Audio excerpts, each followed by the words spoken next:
Vamos virar a chave para falar de economia. Nesta semana, você acompanhou aqui no seu jornal que o Copom, o Comitê de Política Monetária do Banco Central, reduziu a taxa básica de juros em meio ponto percentual. Caiu de 11,25% para 10,75%. Quem nos fala mais sobre essa sexta queda consecutiva em 2 anos é o diretor técnico do Diese, Fausto Augusto Júnior. Boa noite, Fausto. Boa noite, Ana. Boa noite a todos. Um probleminha de som aqui. Fausto, me escuta? Tá ok.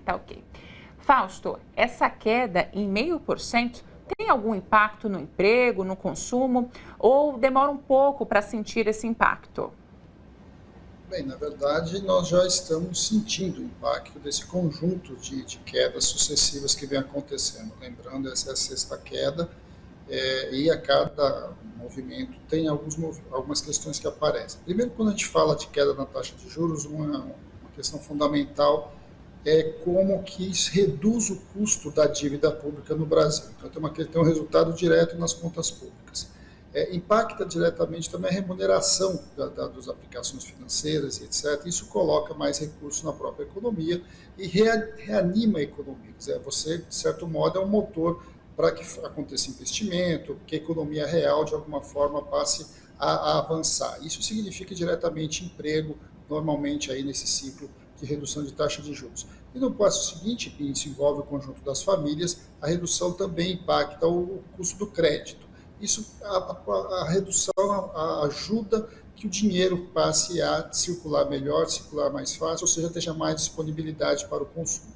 Olhando para o cenário como um todo, mais importante até do que percentual da queda é, de certo modo, essa continuidade. Essa continuidade vai dando um sinal para a economia como um todo que as taxas de juros estão caindo e que a economia real vai se sobrepondo à economia fictícia aí do mercado financeiro. Esse é o grande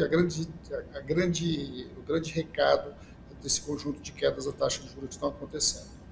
Vou pegar essa sua deixa sobre a importância da sequência de quedas, né? Porque o que chamou a atenção foi que agora, na última vez, o Copom retirou ali o trecho que fala sobre os juros continuar caindo. Isso é algum recado, algum indicativo de que a taxa pode parar de cair ou não?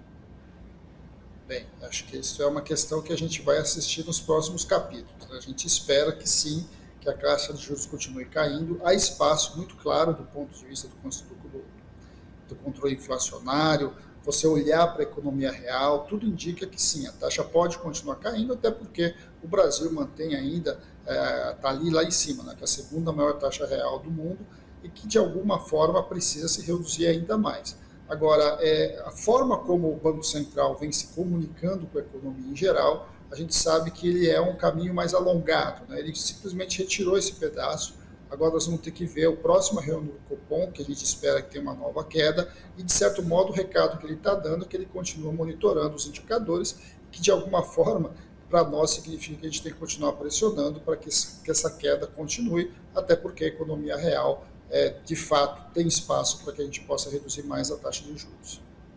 A meta de inflação que foi estabelecida aí pelo CMN, o Conselho Monetário Nacional, é de 3%, podendo oscilar ali até 4,5%, né? E tudo indica que vai ficar dentro dessa queda. Dá para reduzir mais a taxa de juros?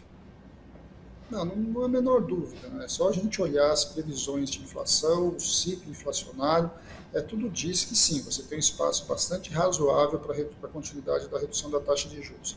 É importante também colocar que os Estados Unidos também baixaram a sua taxa de juros, o que abre mais espaço ainda para a continuidade dessa redução.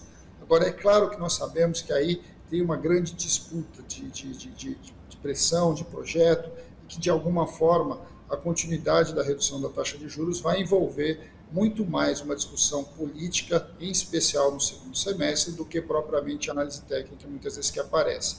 A questão inflacionária não é um problema hoje.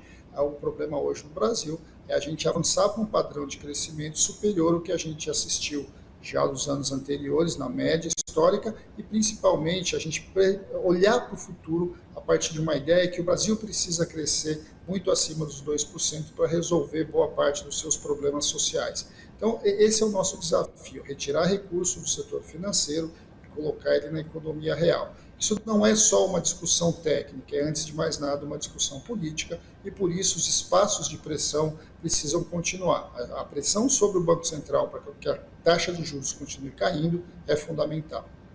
Até porque zelar pelo pleno emprego, né, por políticas que garantam o pleno emprego, é dever aí do Banco Central. Fausto, muito obrigada aí pela entrevista, a gente vai seguir acompanhando. Até a próxima. Até.